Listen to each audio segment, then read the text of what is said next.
신명기에 대해서 좀 살펴보기 원합니다.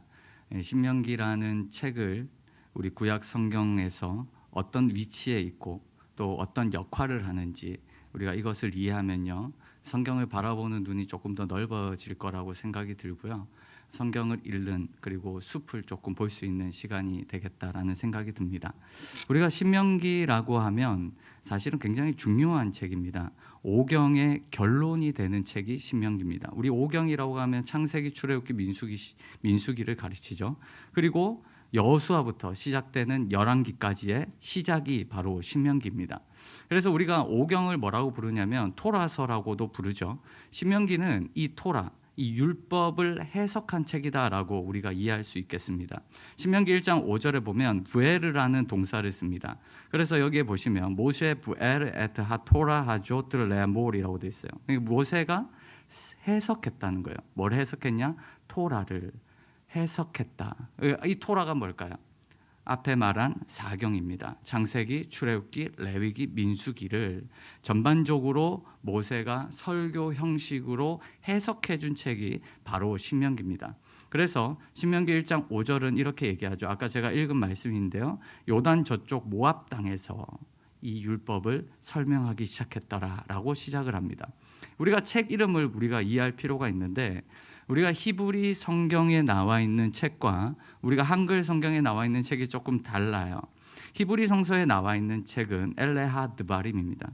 이것들은 말씀들이다 라는 뜻인데요, 이 제목은 사실 신명기의 위치와 굉장히 잘 어울립니다. 신명기 전체가 모세를 통해서 이스라엘 백성들에게 지금까지 말씀하셨던 율법들을 해석했던 어떤 하나님의 말씀, 이 사실과 잘 들어맞죠. 그에 반해서 우리가 말하는 신명기, 이 신명기 듀트로노미인데요, 이거는 뜻이 어떤 뜻이냐면 두 번째 율법, 그러니까 하나님의 명령을 기록했다라고 돼 있는 뜻인데, 이 말은 사실은 조금 어울리진 않아요. 율법의 반복이라는 뜻입니다. 사실 이 명칭은 어디서 나왔냐면 70인역 LLX라고 부르는, 우리가 구약 성경을 히브리어로 적혀 있는데 이 히브리어를 헬라어로 번역한 사본을 우리가 70인경이라고 부릅니다. 이 70인경에서 어떻게 이 제목을 찾았냐면 신명기 17장 18절, 여기 보시면 그가 왕위에 오르거든, 이 율법서의 등사본이라고 되어 있죠. 율법서의 카피본입니다. 그래서 미시네아 토라, 율법서의 카피본을 기록했다. 그래서 이 책 이름이 그래서 듀트로노미가 된 겁니다. 그러니까 율법의 복사본이라는 뜻이죠. 그러나 한글 성경 역시 이 듀트로노미를 그대로 받아들여서 이 신명기라는 제목을 사용했고요, 이 제목을 풀면 하나님 말씀을 되풀이했고 반복했다 라는 의미가 되지만, 실제로 신명기는 단순한 율법의 반복이 아닙니다. 신명기는 앞에 말씀드렸듯이 4권의 책들을 기초해서 해석한, 재해석한, 그래서 율법과 역사를 새롭게 이해하고 있는 책입니다.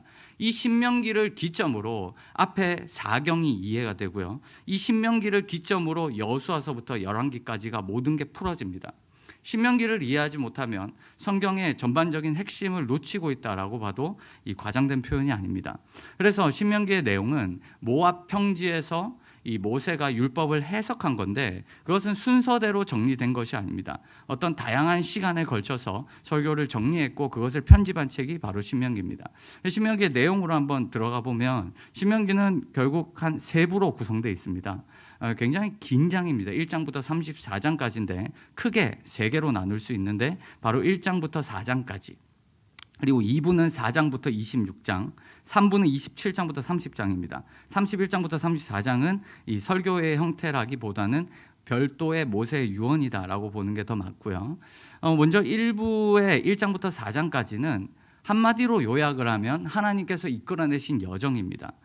지나온 40년 동안 어떻게 하나님께서 이끌어 오셨는지, 그 과정 속에서 가데스 바네아에 어떻게 인도했는지, 가데스 바네아에서 정탐꾼을 보냈던 그 사건, 그 사건에서 이 여호수아와 갈렙만 들어갈 수 있습니다. 나머지는 못 들어갑니다. 그 사건 때문에 38년 동안 이스라엘 백성들이 광야에서 유랑했던, 그런 일들, 그리고 그 광야에서도 하나님께서 어떻게 인도하셨는지, 그래서 지금 어떻게 너희가 여기까지 왔는지에 대한 여정을 쭉 얘기합니다.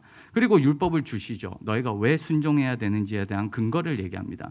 2부 같은 경우는 율법에 좀 초점이 맞춰져 있어요. 하나님께서 이 시내산과 광야에서 주신 율법을 자세하게 요약해서 이야기합니다. 그래서 6장부터 11장과 12장부터 16장, 26장으로 이렇게 나뉠 수가 있는데 율법에 대한 설명입니다. 근데 여기서 핵심되는 부분은 바로 12장부터 26장입니다.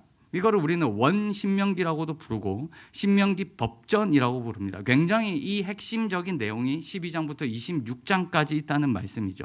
그래서 12장부터 26장은 종교적으로, 정치적으로, 사회적으로 율법을 어떻게 지켜야 되는지에 대해서 우리에게 설명하고 있습니다. 한 곳에서 예배를 드려야 된다. 우상 숭배하지 마라.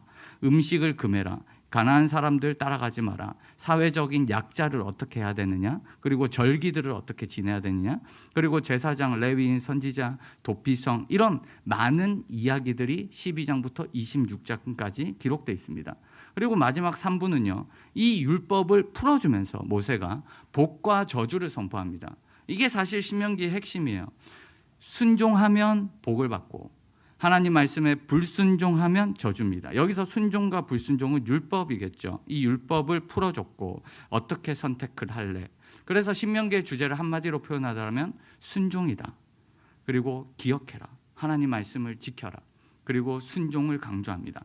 가나안 땅에 들어가서 너희가 살기 위해서 어떻게 살아야 되는가.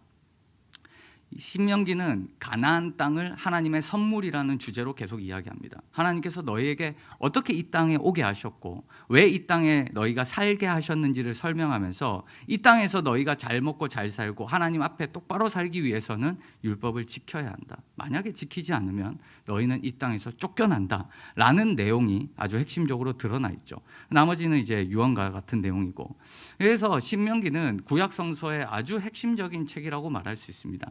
우리는 여기서 오경, 그리고 전기 예언서, 후기 예언서, 성문서 이렇게 연결이 되는 걸 볼 수가 있는데, 시편 1편에서 복 있는 사람은 라고 시작하죠. 이것도 신명기적 관점입니다.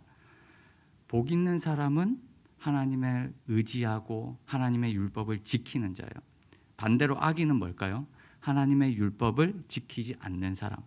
이런 관점이 성경에 전반적으로 역사서에 깔려 있습니다. 그런 거를 우리는 신명기적 관점이다라고 얘기하죠. 우리가 욥기서를 묵상했지만 욥기서는 이와는 조금 예외적인 책입니다. 신명기적 관점이 전혀 드러나지 않는 책이고요. 그리고 욥과 세 친구, 그리고 엘리후 같은 경우도 신명기적 관점으로 하나님을 이해했고 생각했다, 이렇게 생각을 하시면 됩니다. 그럼에도 불구하고 이 신명기는 예수님께서 굉장히 많이 인용하셨고요. 신약에도 17권에서 신명기를 인용하고 80회 이상 암시적으로 나타납니다. 우리가 이제 이 정기 예언서, 후기 예언서 이렇게 얘기하니까 조금 헷갈릴 수 있는데 이거는 성경을 구분하는 방법입니다.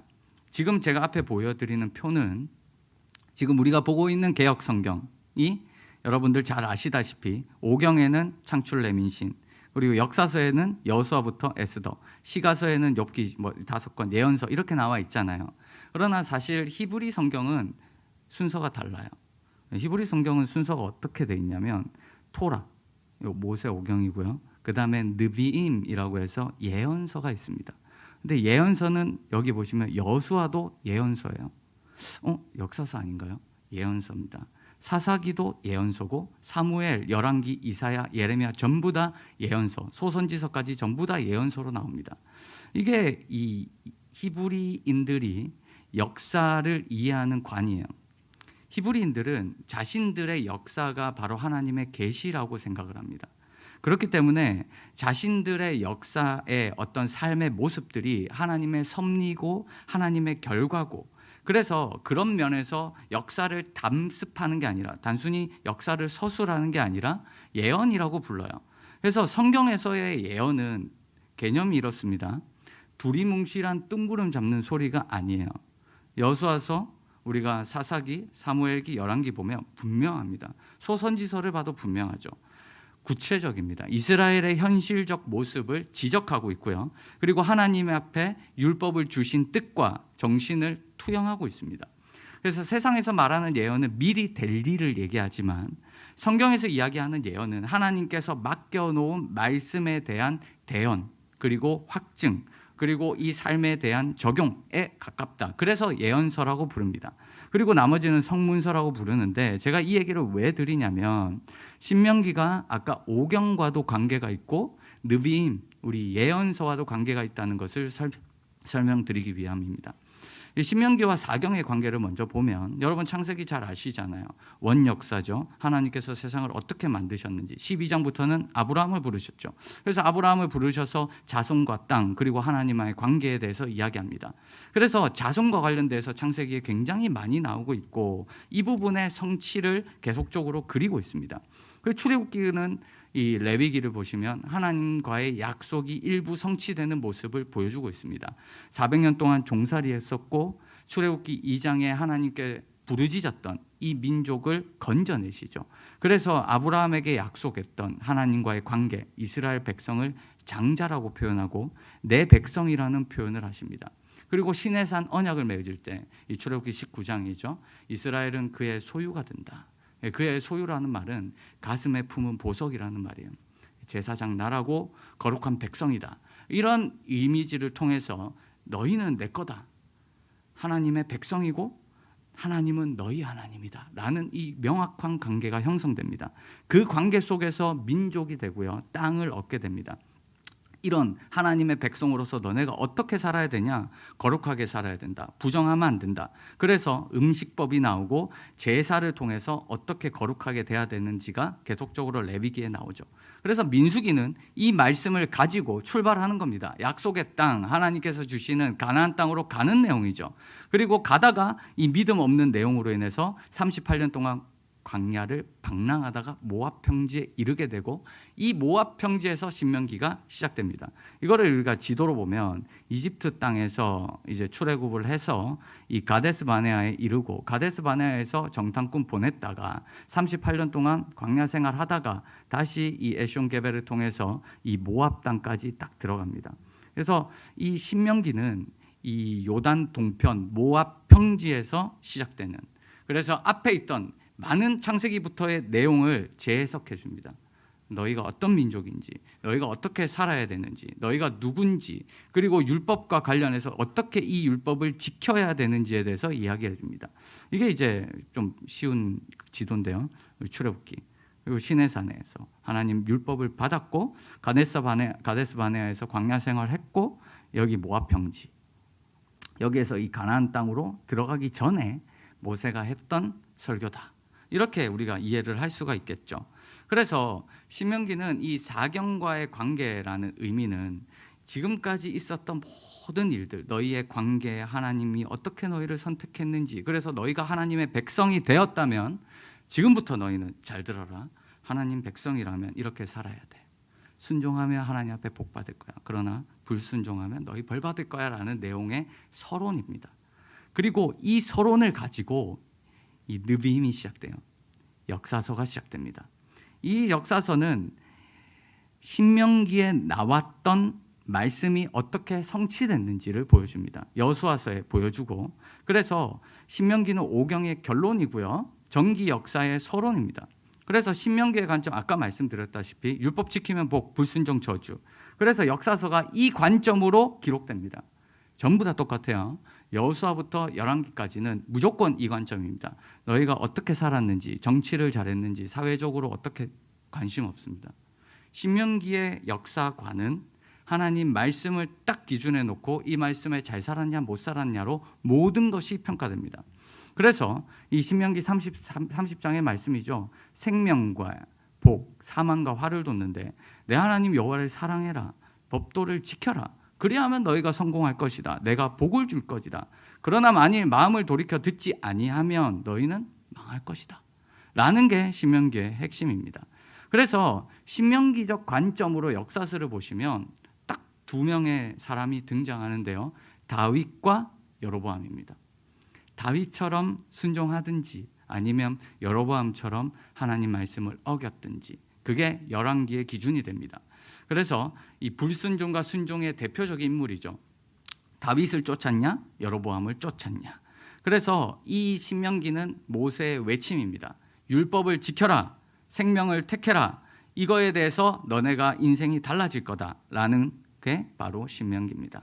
그래서 여호수아서를 보시면 여러분들 불순종하면 실패하고 순종하면 성공하고, 그래서 여호수아서는 여호수아가 모세를 이어서 하나님을 쫓는 사람으로 등장을 하고 하나님의 땅, 약속된 그 땅을 성취하게 됩니다. 여호수아를 통해서.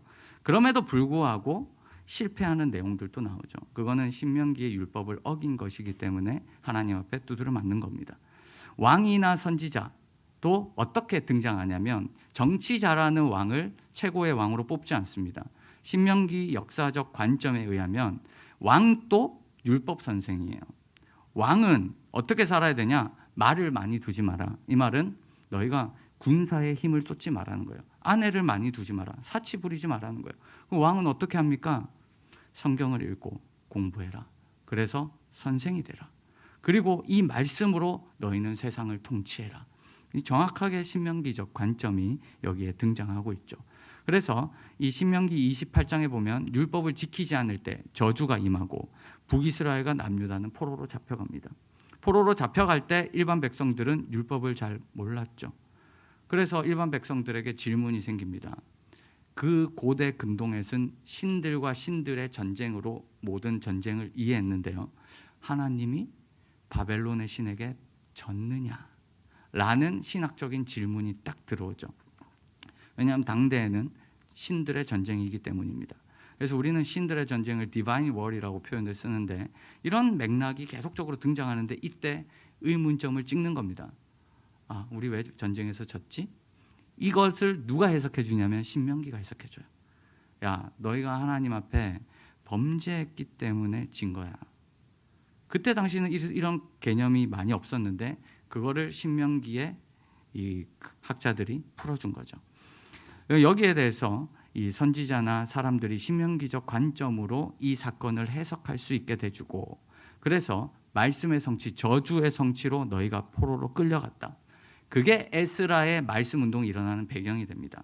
우리가 에스라서를 보면 하나님 말씀을 풀어줬다, 율법책을 풀어줬다, 해석해줬다. 마치 모세처럼 에스라가 행동을 하는데요. 그거는 뭐냐면 에스라가 신명기를 갖고 와서 이 신명기 책을 가르친다는 겁니다. 너희가 어떻게 율법을 준행하지 않았는지, 그래서 이제부터 너희가 어떻게 율법을 지켜야 되는지를 설명해 주는 것이죠. 그렇기 때문에 신명기는 이 선지서에게도 영향을 줍니다. 대표적인 게 호세아서인데요. 호세아서 같은 데 보면 산당, 푸른 나무, 그 제사를 거론합니다. 이게 뭐냐면 아세라, 주상, 우상 숭배하지 말라는 내용인데, 이런 우상 숭배의 내용이 뭐냐면 이 근간이 신명기예요. 호세아는 철저하게 신명기적 관점을 가지고 있는 선지자였습니다.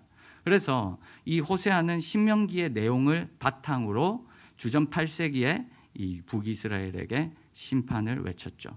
그래서 너희 이렇게 하면 망한다. 신명기가 그렇게 기록하고 있다라는 것을 외쳤던 선지자죠. 우리가 이 정도만 이해를 하셔도 신명기라는 책의 기준이 돼서 오경을 커버하고 그 다음에 역사서를 커버한다는 것을 이해할 수가 있을 겁니다. 괜찮으신가요? 아주 좋아요. 좋습니다. 그래서 이것을 우리가 여러 관점으로 신명기를 읽을 수가 있습니다. 첫 번째, 신명기를 모세의 음성으로 들을 수가 있어요. 이게 무슨 말이냐면 신명기를 모세의 음성으로 대책임질을 할 때, 신명기의 가르침은 기원전 13세기 이스라엘 백성이 가나안 땅에 진입하기 직전의 상황입니다. 그래서 모압 평지까지 도착을 했고, 이 모압 평지라는 지점은 하나의 징검다리죠. 지금까지의 여정의 마무리 지점이고 하나님께서 열어주는 이 가나안 땅으로 들어가는 시작점입니다. 그렇기 때문에 모세는 이스라엘 백성들한테 이 얘기를 하는 거죠. 야, 너 가나안 땅에 들어가면 절대로 가나안 사람들처럼 살면 안 된다. 너희는 하나님이 택하신 백성이야. 너희 조상들은 광야 생활을 했지. 하나님 말씀 안 들었지. 그러나 너희 그렇게 하면 두드러 맞는다. 하나님이 이 땅을 줬어. 그래서 하나님이 주신 이 땅을 너희가 어떻게 살아야 되는지를 설명한 책. 그게 바로 신명기다. 순종해라, 불순종하면 두드러 맞는다라는 걸로 귀결이 되죠. 이렇게 우리가 신명기와 모세의 관점으로 읽을 수 있지만 또 다른 관점으로도 읽을 수 있어요. 바로 신명기와 요시아입니다. 이게 무슨 말이냐면 신명기는 기원전 7세기의 요시야 왕 시대는 굉장히 어두운 시대입니다. 요시야는 히스기야와 거의 이 대표적인 종교 개혁을 했던 왕입니다. 율법책을 발견했다. 여기서 율법책이 뭘까요? 대부분의 학자들은 신명기를 봅니다. 신명기 12장부터 26장까지의 책을 발견을 했고, 이 율법책을 발견함으로 인해서 회개하게 되고 개혁을 하게 됩니다. 그래서 신명기는 개혁을 이끄는 텍스트입니다. 지방 성소들, 산당들, 제사들 다 철폐. 그런 거 너희 지금까지 그렇게 살았지만 그거 하나님이 원하시는 거 아니야. 하나님은 예루살렘 중앙 성소 하나만을 합법적인 제단으로 인정하고 종교개혁뿐만이 아니라 사회개혁, 제도개혁, 약자에 대한 이 복지, 이런 개념들이 여기에 확 들어오게 돼요. 여러분, 이게 기원전 7세기에 여러분들 복지가 있었다는 세상을, 이 인식을 가진다는 것은 굉장히 드문 일입니다. 예수님 시대 때 복지가 있었을까요? 복지 없어요. 여성들의 인권은 바닥이었고요. 예수님 시대 때 어린아이들의 인권은 바닥입니다. 그런 시대 속에서 이 신명기는 복지를 얘기했어요. 사회적인 약자들을 얘기합니다. 그래서 총체적인 개혁을 진행했고, 우리가 지금까지 하나님의 은혜를 잃어버렸다. 그래서 우리가 다시 하나님 앞에 우리는 언약 백성이다라는 정체성을 회복하고 우리의 삶의 방식을 다시 회복하는 어떤 삶의 구조를 변경하는 시점으로 요시야 그리고 신명기를 읽을 수가 있습니다. 그래서 신명기를 읽다 보면 전반적으로 개혁적인 이야기가 굉장히 많이 나오는 것을 볼 수가 있습니다. 이런 개혁은 앞에 내용에 나오지 않습니다. 나오지 않아요. 자, 에스라. 신명기는 에스라와 또 유사합니다. 왜? 예루살렘으로 돌아온, 바벨론 포로로 끌려갔다가 돌아온 자들이 율법을 설명했죠. 느헤미야서 8장을 보시면 에스라가 모든 백성 위에 서서 그 목전에서 책을 펴니다. 이 책이 뭘까요? 대부분 학자는 여기 보시면 율법책이라 돼 있죠. 이게 토라거든요. 토라. 무슨 책일까요? 신명기. 이 율법책을 낭독하고 그 뜻을 해석해서 너희가 왜 바벨론 포로로 끌려갔는지를 설명해 주자. 사람들이 그 율법의 말씀을 듣고 우리가 이래서 하나님 말씀을 어겼구나. 그래서 우리가 끌려갔구나. 그리고 하나님의 은혜로 우리가 다시 돌아왔구나 라는 것을 깨닫게 됩니다. 이런 이 하나님의 말씀을 깨닫게 됨으로 인해서 그들이 다시 신앙 공동체로 출발할 수 있었던 그 가이드북이 바로 신명기입니다. 그래서 이스라엘의 정체성이 뭐냐? 그 삶의 방향이 뭐냐라는 것을 일깨워주는 내용이 또 신명기입니다.